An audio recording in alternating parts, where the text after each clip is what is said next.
ท่านฮู้บ่ว่า USDT เป็นเหรียญ stablecoin ที่มีการใช้งานหลายที่สุดในโลกคริปโตและผูกมูลค่าไว้กับดอลลาร์สหรัฐในอัตรา1 ต่อ 1แต่เป็นอย่างหลายกลุ่มคนยังบ่มั่นใจกับเหรียญนี้เดี๋ยวคลิปนี้ขอยจะมาเว้าสู่ฟังว่า USDT มันหยังและ USDT ใช้งานแนวใดไปฟังกันเลย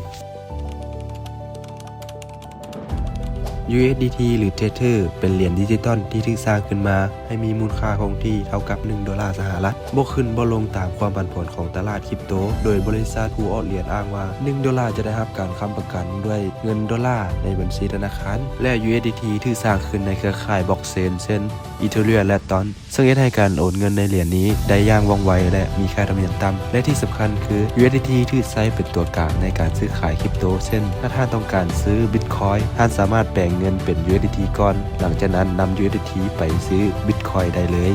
และนี่คือข้อดีของ USDT 1. ใช้โอนเงินข้ามประเทศได้ง่ายและว่องไวโดยบ่ต้องผ่านธนาคาร 2. ค่าธรรมเนียมต่ำเมื่อเทียบกับวิธีการโอนเงินแบบดั้งเดิม 3. ลดความเสี่ยงจากความผันผวนของตลาดคริปโตแต่ทุกเหรียญมี2ด้านเสมอและนี่คือความเสี่ยงของเหรียญ USDT ที่เราต้องรู้เช่นข้อกังวลเรื่องเงินสำรองและการกำกับดูแลที่บ่โปร่งใสหลายพอดังนั้นสำหรับปี 2025 นี้ USDT เหมาะสำหรับใครที่ต้องการความมั่นคงในตลาดคริปโตแต่ต้องใช้มันอย่างระมัดระวังแล้วท่านเดมีความคิดแนวใดกับเหรียญ USDT สามารถคอมเมนต์โอ้รวมกันได้ถ้ามาคลิปนี้อย่าลืมกดไลค์กดแชร์และกดติดตามเพื่อบ่พลาดเนื้อหาดีๆเกี่ยวกับโลกคริปโตสำหรับคลิปนี้ขอขอบใจ